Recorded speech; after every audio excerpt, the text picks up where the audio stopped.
aloboi oti walwe ilike afi ukaukai opopa za video kenga iko eneko ukaukan ofata kema ibakura ebokuno isisi kenga nesa na sejaka se marika asisiriki kulo fa marika ilike ku fa maina ma imuya fa nga gode fa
Saïdi Yao,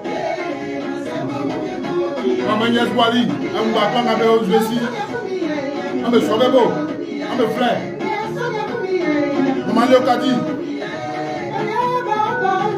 Diva Marceli, Eliao, Papa Dieu, la présidente, Yao Papou Félicien.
Yo waro me mo yo kwa yele ke iba eve goli satilike yo kangani ko mono eve goli yo eve goli o kangani ko mono bia gusu lale o lale o le o ijo ma sanga kuma o le takpa yo le fale Marika boni juma merci ya Marika ka fle waro wa sanduma ya me fasi yo Marika ya olie duma o fieni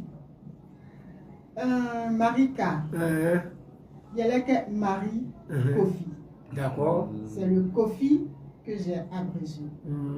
C'est le K que j'ai abrégé. Sinon, me flingue Kofi, Akissi, Marie. D'accord. Album akla i nyeswele nga anze ble asu yi album wo. Non, mi album nyosulenga. Album nyosulenga nga album nyosu nyelenga premier na famama fitema et nyosu nyelenga ble yesu fitema d'accord ko album vio ni mu wende mu akaka be o bon nous sommes là ngawe yeleke enfin ajanunde kulolenunde voilà kulolenunde ajanunde d'accord. Et puis à Fortué à Fortué Kenya mi fa ibasi esu ba est monstrançon. Elle est pas flin d'ilérique. Elle monstrançon. Elle est taloi d'ilérique. C'est ce qu'on appelle en français les talents et les dons. D'accord. On parle de ça. Il y a bien construit son et Dieu Yosu a failli moi. Il y a eu que Beflei, Jean Céleste Sophie, Bémi à boire clos. On vit Bémi à boire clos.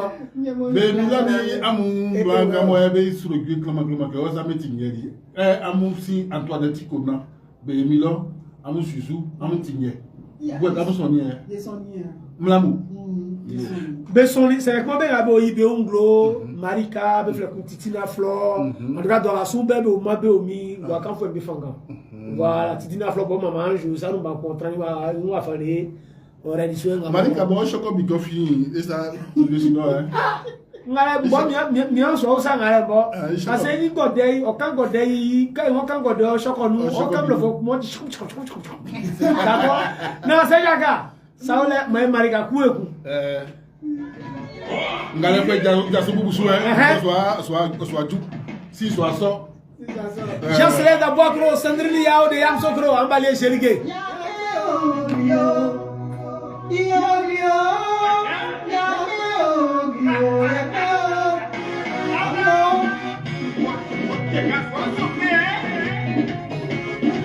La rédemption en Christ nous rend illimitement forts.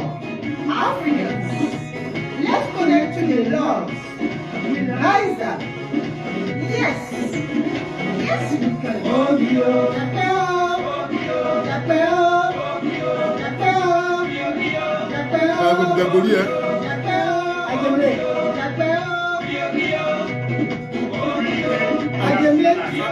Anglais nous goli. Anglais Joko.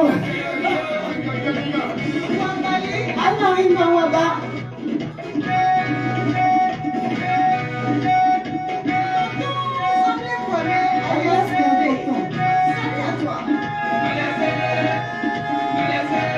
Et Gassoué.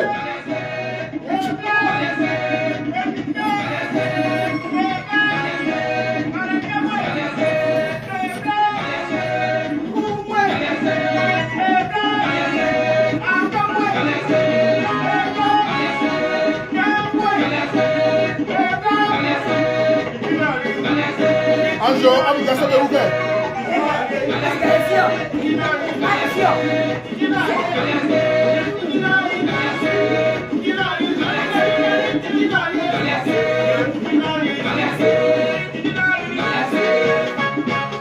Madame Colina. Marika, dans la place.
L'excellent Allée Covid national, l'argent connaît son argentier. Et mon père est mon miracle. Les blancs, les sions, les lions, les caméras égarés, les plats et la fiancée, les plats et la bobo, les plats et la demoiselle, les plats et la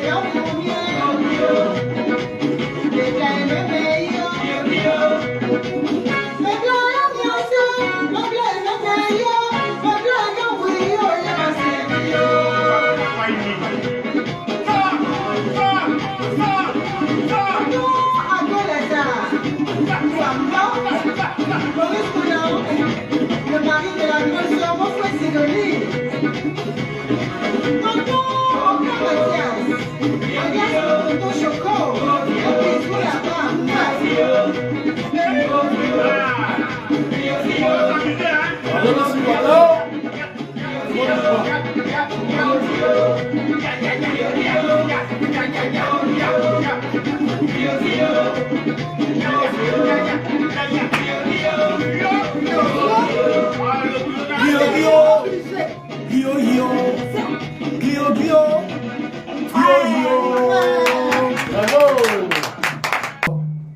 En tout cas, et ce que Radio Amitié, on y est musique. Ba pandi fanga nu ya sombo ya fanga eko sisi na ma ko nya fanga na ma ko nya girale ako nya trale na kajube o miloy be sike e wa ko abai en tout cas ya yike ngale sana voilà il croit que me ça afi e a rubuka ngo wai aux États-Unis wa au France wa e gbe yogumanu ngba ko ga yen aussi internet isu bi ngba be o même nganu be wa mo blegaso na e yo bia ye mo e kula mo jolié on y wawle lié Marika ya fa kele fale mwen galie mwen amanie ya profa ma godemvle wawle on y wanga awi o san bansie mwende ya kanklebe na en tout cas wale wa jouer moins clan au fi clan non au fitio voilà ke be tingole na nguma e o lo akre donc wale imble o be shu o nobo yo no amo nyamkura yo ni mflele wa fan afi banya bo ken lo ba balele nsin o nsanu etiri ke mo nkrofo me o kami ba etiri ke mo me sombo ba abo son yele oni yele ke dans la soupe qui a dû bah et tu fais très bien le clame fleming moulé yo yo ko semde yo il dit fait très yo et que souvent clé me olé clé USB le clame to bah CD que souvent olé ça va compter CD olé bah le clame to yo il va tout y a besoin yo et que souvent et dans bolenga musuye que me ama fleming radio susani bah yes na me kuma me tinga me sike mo le vie bah ni amumo ni amukla yo ni me boya mule yo ya kana kele kuma be kula floor fa abla fonya manga mo iso kula floor fa mana ma ige abla fonya ba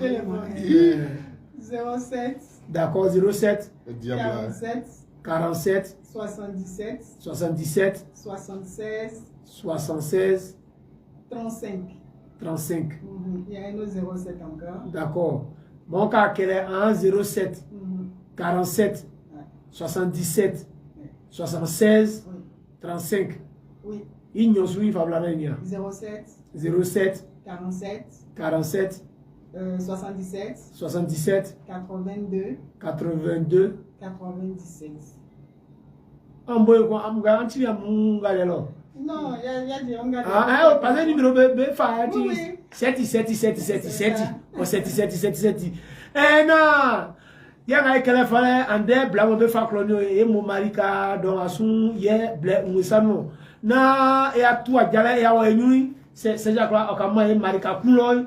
Allez, on va repartir avec Malika. Mesdames et messieurs, vous êtes sur Radio Amitié. L'émission, c'est la repos tous les jeudis, 15h-16h.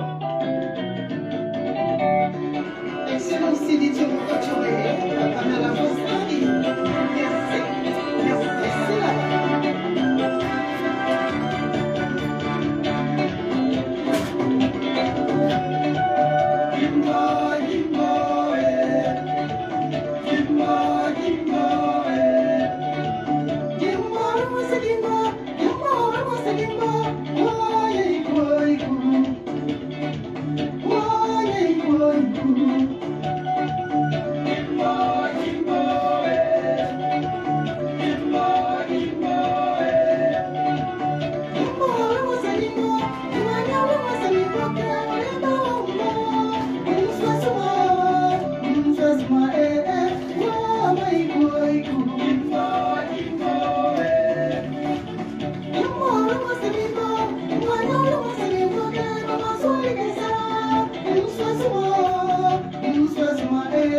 Assez.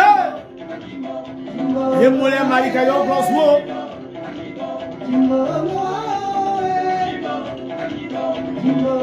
Papa attraction. Abalé Sérigué. Bonne arrivée papa attraction. Bah quoi Dieu n'a moins que Sud-Africain me Dieu comme ça. Il façon à oh, you peut artiste Johnny Clegg. Mon consultant. Voilà non calme mais ça que voilà. Et ça vous album Oléo. Abla foi ni mo meni le fale. Pas qui ne a dû en flènement, il a fait un petit CCI, on peut CCI mamou. Merci beaucoup. Na et moi ya mukla ya flan ya bla fait nous et numéro de téléphone mani. Il 07 47 77 76 35. Il n'y a sur mani, il est bon bah il numéro 07 47 77 82 97. Na et moi ya mukla bla on se gale